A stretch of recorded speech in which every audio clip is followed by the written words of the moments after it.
Mama Chona, le Joseph Mbutana Molobu, ke le Polokwe, le Hlaba Kotswana, le Hlaba Kuka le Mauka Sibumo, le Hlaba Luisa Foroha Mapahwana, Mapahwane Ayeja Ay Halala, Arakutla Hape We Ekeza, Motwa Weiti.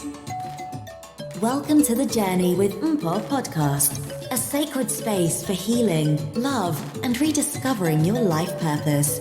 Introducing your host, Mpho.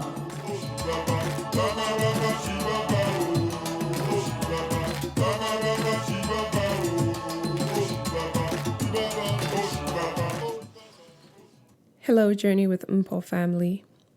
I would like to start off by sincerely apologizing for the technical errors in the episode we aired last week. Our guest was Jonathan Intrepid, and we made the hard decision to take the episode down since it had significant technical errors. In the foreseeable future, we are preparing ourselves to re-record an episode with him. We sincerely apologize. When I restructured the show, I had the intention to maintain consistency in not just the publishing schedule of the show, but in the content too. The regular format of the show includes a solo episode followed by an episode with a guest. However, this is yet another solo episode with me, and the OCD part in me was skeptical to even publish one. However, I remembered the words of a dear friend who said to me, "I love listening to you openly share your thoughts. I would not mind a few more episodes with just you." Those words are half the motivation and reason for the decision to air this episode. The other half is this. The past couple of weeks have been emotionally, spiritually, physically, and mentally taxing. With femicide on the rise in South Africa, more stories of senselessly murdered Black people in the USA coming to surface, my Hawaii-based South African friends moving to another continent, and battling with homesickness, my creativity took a hit. Hence, when my Eternal Sunshine app by Launderelle pushed a notification to my home screen, which read, "Come back home. Come back to source. Come back to you," I realized how everything that is happening was asking me to do the same thing, to go within, explore the balance within. There are things that will happen in our lives and the world, and they'll make us feel like our souls are being painfully pulled out from the tightest parts of our bodies. When this does happen, it is important to remember where you come from, not the physical place, but from the standpoint of your grounding beliefs, creative adventures, the reason why you believe you exist, and your life purpose. For me, where I come from is poetry. The art that started this journey, concluded journeys before this one, and will continue to start many other journeys. Poetry is the home in me, the place, words I carry with me everywhere I go. There is poetry in everything, in the way our hearts beat, in our breath, in the trees and in the breeze, in the silence and the noise, the laughing and the crying. When was the last time I shared my poems with anyone? I can't remember, and it has been a while, so for the rest of this episode, we will jump into some never publicly recited poetry by me. We'll jump into some short ones, some unfinished ones, some old ones, some new ones. It's all poetry, my loves. So grab a snack and let's rock and roll.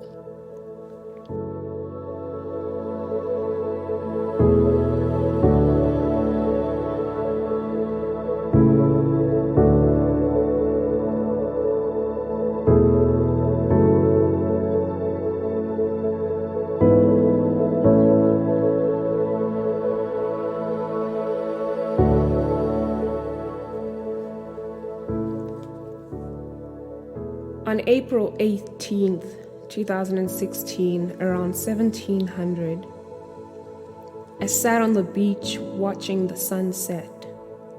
A few moments in the presence of a breathtaking sight, my heart ached a little.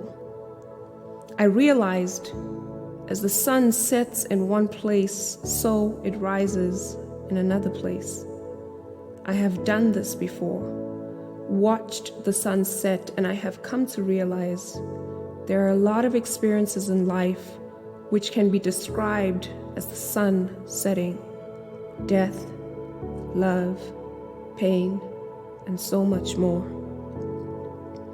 As the sun set on my side of the world only to rise on your side, I realized that the sun will always be somewhere. Perhaps its setting shouldn't cause heartache, but rather give hope. Whenever the sun sets, it rises elsewhere. So never gone, but always elsewhere. That is my prayer and wish for our love. Even though the sun may set sometimes, may it never be completely gone, and may it continue to rise with every morning.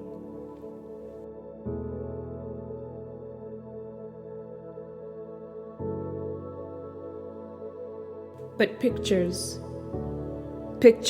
tell the story of moments that once existed. And perhaps memories never die. Perhaps for each profound moment, life stops for a lifetime. Yes, things may look different after a few days, months, and years.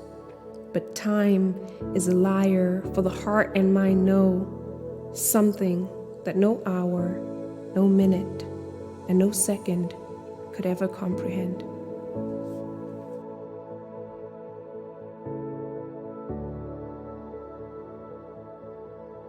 Trigger warning, this one is an oldie from the past. You made me beg for a basic human need. You made me think that love was something I needed to break my back for, toil and prove myself worthy of it. You made me beg until I could no longer recognize myself, until every breath tasted like genuine self-hate. You found a woman, impregnated her, paid dowry to her family, and yet you have the audacity to pin me down, rip my clothes off, all because I threatened to walk away? But we both knew I wasn't going anywhere. I'd stay on bended knees until the circles formed faces. So what if I cried? I'd already learned how to swallow the tears without tasting the salt, and I could pray the guilt away. Besides, we weren't cheating. It was me you wanted to marry.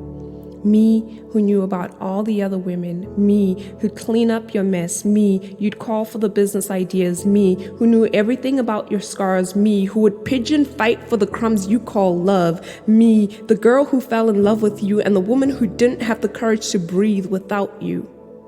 I yearned for you, and so every time a man smiled, I treated it like an invitation. Perhaps I could find you in him. Perhaps his arms could feel like yours, and maybe he wouldn't make me beg. You made me beg until my prayers turned into a chant about how I can't live without you. But then I learned that beggars can be choosers, so I chose to leave.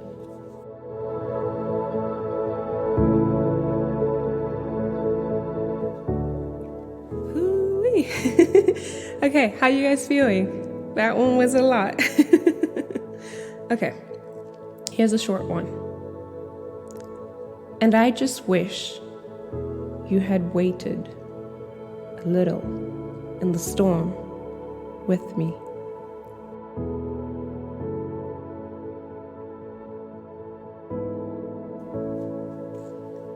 And another short one. I used to be so afraid of the sound of my voice. Not anymore. End poem.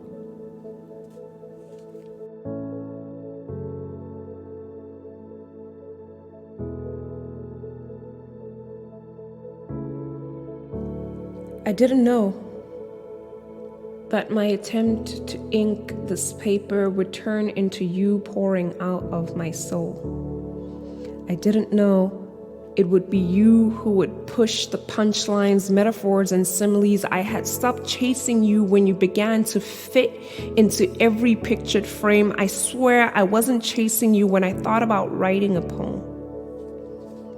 But my poetry proves people are poetry, and you were my first true love poem, so I can't say I'm surprised to meet you here. I can't say I'm angry. I still know how to use these words to taste your lips. I can't say I'm unhappy. These words still know their way around your body.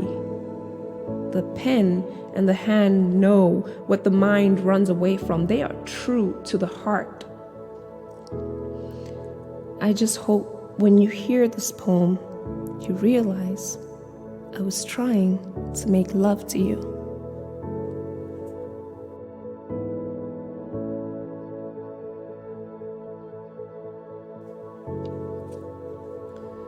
The first time I experienced passion, it was surreal. It was like destiny had found a safe heaven in the purity of my innocence. I was enchanted with the dragonflies and the butterflies making a home in my stomach. It was the kind of reality Paris dreams are made of. Inevitable love. Compassion so raw I dropped my guard, all instincts neglected. I never felt the bleeding. How could I claim I was hurt from something tasting so beautiful yet painful? Forgiveness? Tainted love wants justice, my love.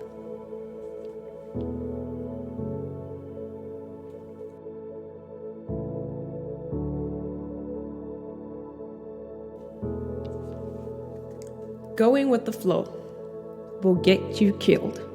Yes, the flow flows, but it may not flow to where you want to go, and that's the problem with going with the flow. Mpho.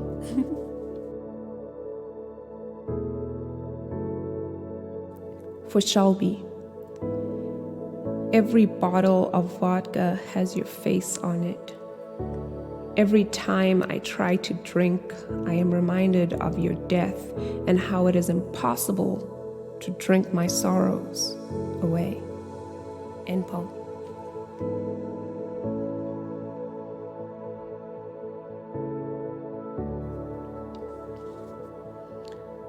I miss you, they say. Like, it's been a while since we have set eyes on you. When will we see you again? I miss you, they say. And I can't help but wonder, does it mean more than it being more than just wanting to see me?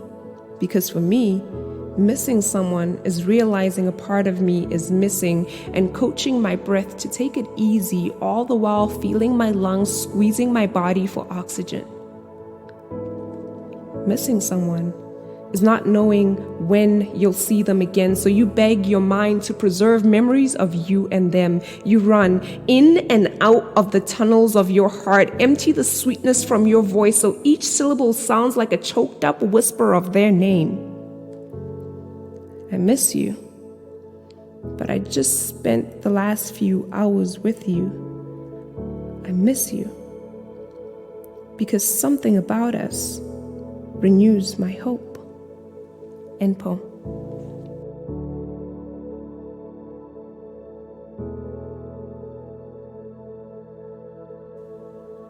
I am still hoping that this planet still has a place for a fool like me, willing to let a thief like you rob me of everything, including myself. Mpho.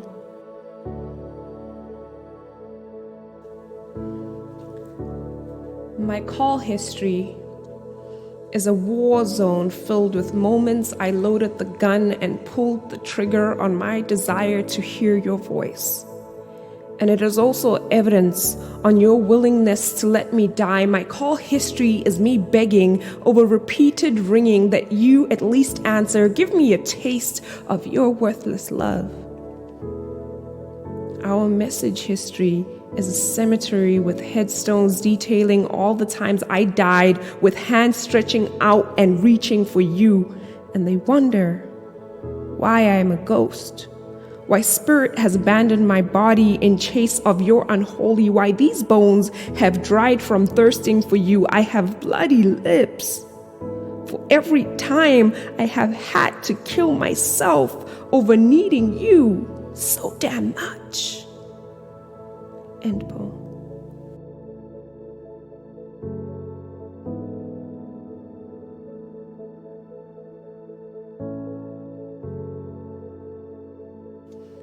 The curse.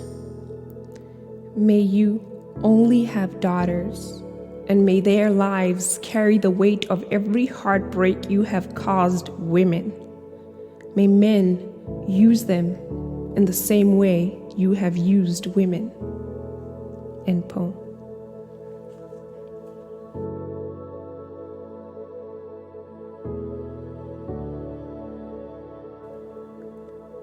We have been silent, playing small for the comfort of egos backed up by confidence so thin my bra strap does better.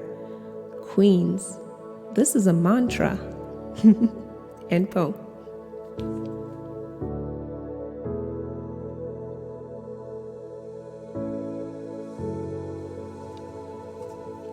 The Diary of an Empath. The love in my heart is a cemetery filled with the graves of broken men. Drug addicts and drunks, ugly beasts who stole the keys to my heart, womanizers with heartbreak motels for homes, they call themselves smooth operators. Foolish was I to believe loving broken things could heal the world. Mpho.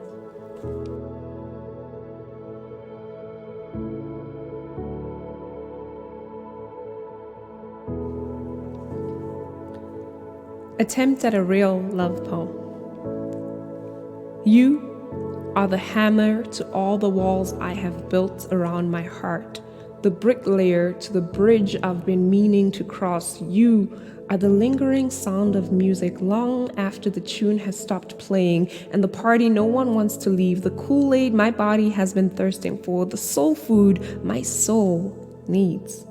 You are the rainbow who lets letting the rain go feel like kissing the sun glow. You are the soft breeze, morning dew, heaven's open gates, the holy in search of my only. I could write poems about you all day long, but whenever we're together, our souls are writing an anthology. Mpho.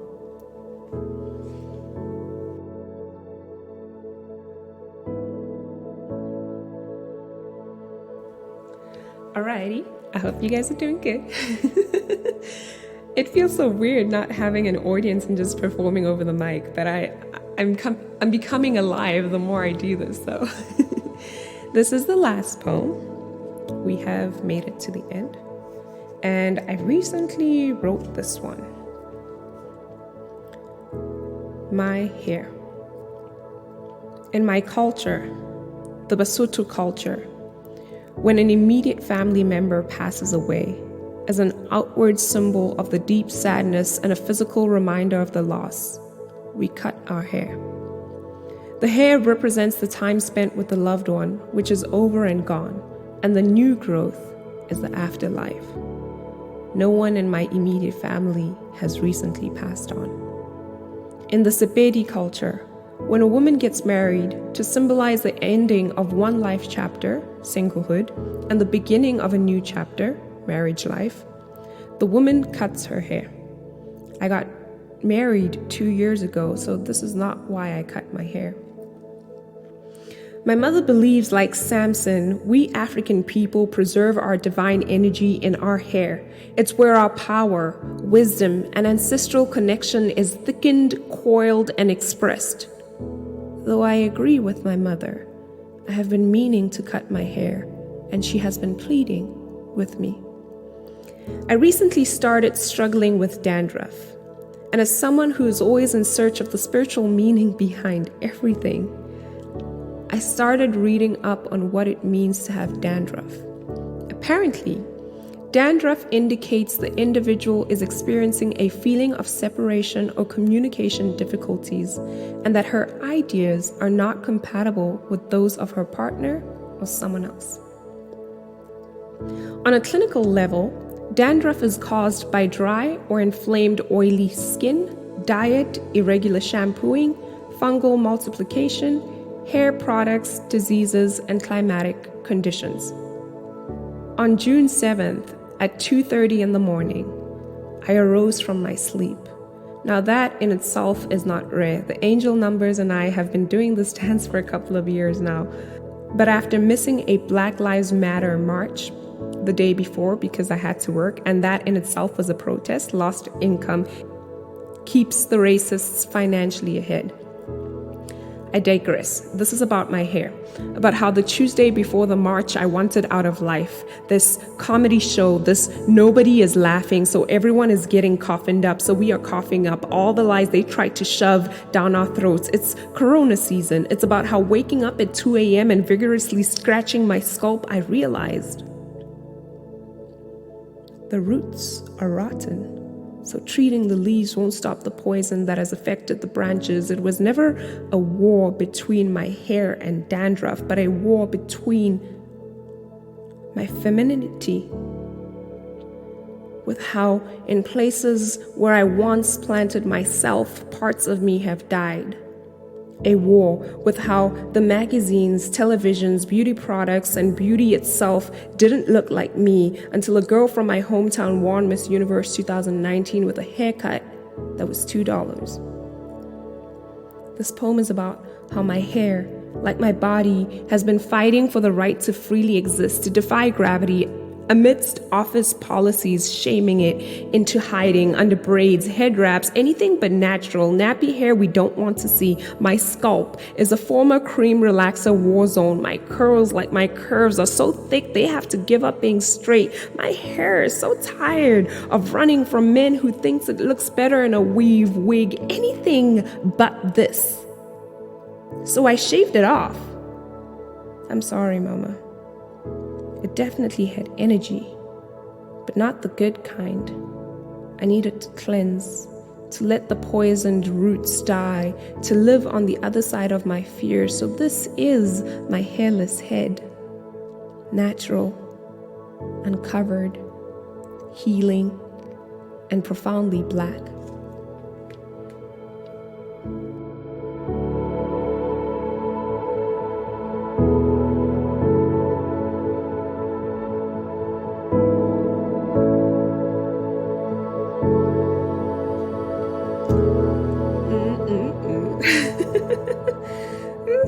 Okay, so I have been writing sometimes, not as often as I want to, but I have been writing.